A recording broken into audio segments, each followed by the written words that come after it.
Luxury food is strange, because at some point, humans looked at fish eggs, fungus growing underground, raw oysters, fatty beef, and decided these things were worth fortunes. Not because they keep you alive, but because they feel rare, exclusive, untouchable. One mushroom can sell for thousands. One cow can become internationally protected. One spoon of caviar can cost more than an entire dinner. And the craziest part, half the time, people aren't even paying for flavor. They're paying for the story surrounding it, the feeling, the status, the fantasy of tasting something almost nobody else can. Today we're entering the world of culinary obsession. Some of these foods became expensive because nature made them incredibly rare. Others became luxury because humans attached prestige to them over centuries. Some taste unbelievable instantly. Others confuse people the first time they try them. And a few honestly make people wonder if rich people are pretending. But every single one reveals something deeper about human psychology. Because luxury food was never really about hunger. It's about emotion, memory, scarcity, identity, and the strange human need to turn temporary experiences into status symbols. Caviar is one of the greatest marketing victories in human history. Because technically, it's fish eggs. That sounds aggressively unimpressive. Until you taste real beluga caviar. Cold, silky, briny, tiny bursts of ocean that disappear almost instantly. Beluga sturgeon can live over 100 years, which means producing authentic caviar takes enormous time and patience. Then overfishing nearly destroyed wild populations. Scarcity exploded, prices followed, and suddenly these tiny black pearls became edible wealth. Russian emperors served caviar to royalty. Persian elites treated it like treasure. Today, luxury restaurants present it almost ceremonially. Tiny spoons, quiet rooms, slow bites. Because luxury often depends on atmosphere as much as flavor. Which is hilarious when you remember. Both started with fish. Dried scallops don't look luxurious. They look ancient. Like carved pieces of wood somebody accidentally cooked. But in Cantonese cuisine, they're flavor weapons. Drying transforms the scallops completely. The sugars concentrate, the umami intensifies. The flavor becomes dense, deep, savory beyond explanation. A tiny amount can transform an entire dish, and that's the fascinating thing about true culinary luxury. Sometimes the most important ingredient is invisible. You don't notice it directly. You feel its absence when it's gone. Like movie soundtracks. Nobody walks out of a theater saying, "The violins changed my life." But emotionally, they did. In high-end Chinese cuisine, premium dried seafood became associated with celebration and respect. Families gift them during holidays. Restaurants lock them away carefully, because serving rare ingredients silently communicates value. You are important enough for this. By itself, it tastes like concentrated ocean gravity. Kobe beef almost looks fake. The marbling is so intense, it resembles pink marble stone. But that marbling is exactly why people obsess over it. Authentic Kobe beef comes from Tajima cattle raised under incredibly strict standards in Japan. Only a tiny percentage qualifies, and because supply is so limited, restaurants constantly fake it worldwide. That's how powerful the name became. The fat melts at low temperatures, meaning the beef literally begins dissolving on your tongue before you finish chewing. The first bite shocks people, not because it tastes like better steak, because it barely feels like steak anymore. It's softer, sweeter, almost creamy, like beef crossed with butter. Some people instantly understand the hype. Others tap out after 3 bites because it's overwhelmingly rich. And honestly, that reaction makes perfect sense. Luxury often pushes pleasure past familiarity. The goal is no longer comfort, it's intensity. Imagine a cow becoming more protected than luxury handbags. Matsutake mushrooms are expensive because nature refuses to cooperate. Humans still struggle to farm them consistently. They only grow under very specific ecological conditions near certain tree roots, which means every Matsutake mushroom feels discovered, not manufactured. That alone creates romance. Their aroma is legendary, spicy, earthy, woody, almost like rain hitting warm forest soil. In Japan, matsutake became deeply connected to autumn and impermanence.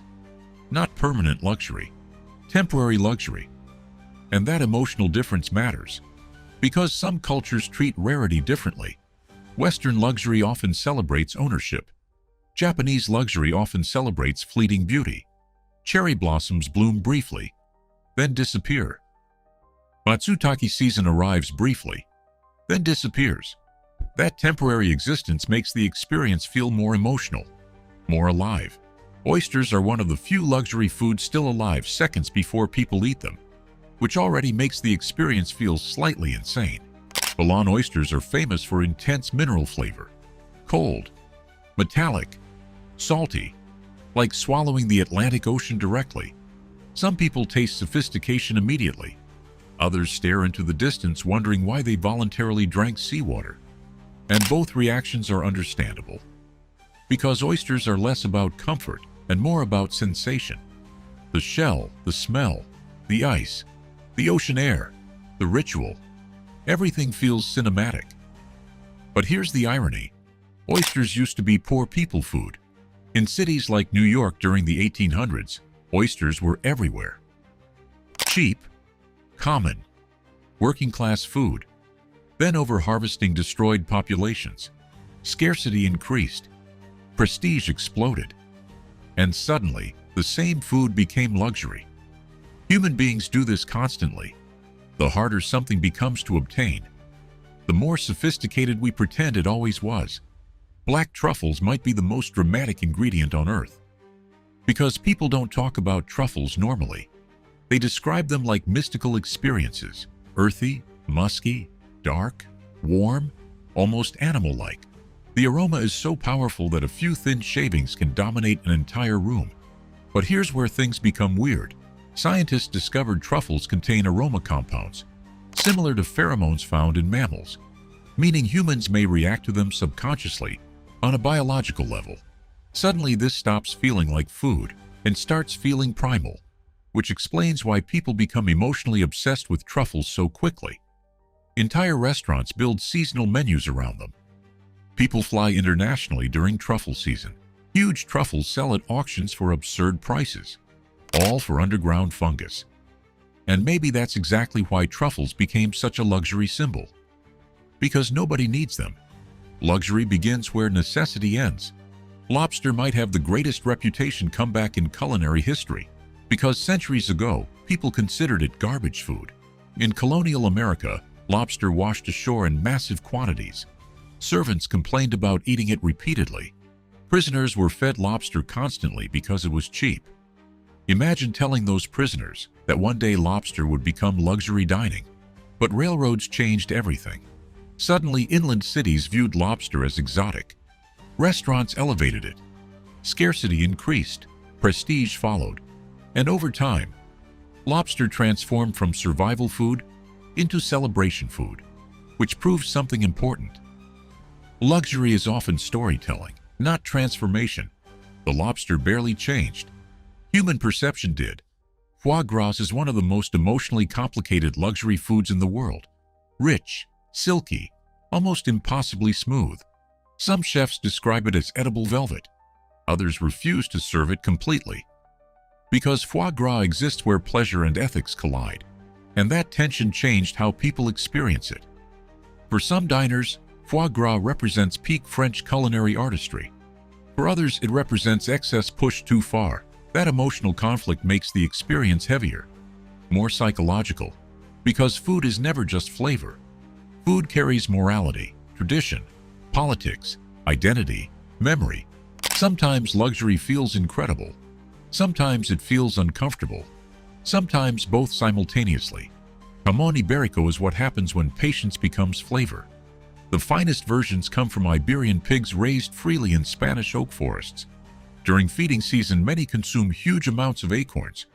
That diet changes the fat itself, creating nutty, buttery complexity impossible to fake quickly. Some legs age for years. Entire rooms filled with hanging hams slowly transforming over time. And that's the hidden ingredient behind many luxury foods. Time. Modern life trains people to expect everything instantly. Instant shipping, instant entertainment, Instant satisfaction. Luxury often moves in the opposite direction. It slows everything down, and humans pay enormous amounts to experience that feeling.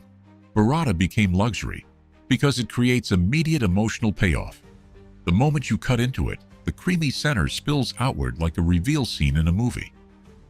Raw honeycomb feels prehistoric, untouched, almost sacred, like tasting nature before factories existed. And white Alba truffles? Those crossed into mythology. Some sell for tens of thousands of dollars.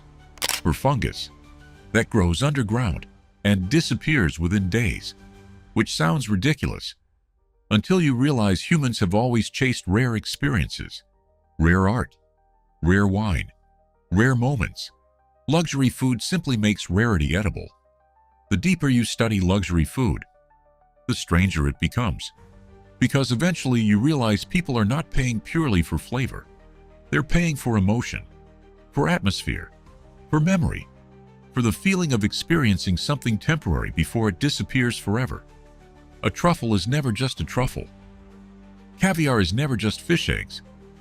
Kobe beef is never just steak. These foods become symbols of status, celebration, achievement, culture, identity. And maybe that's why food became one of humanity's oldest obsessions.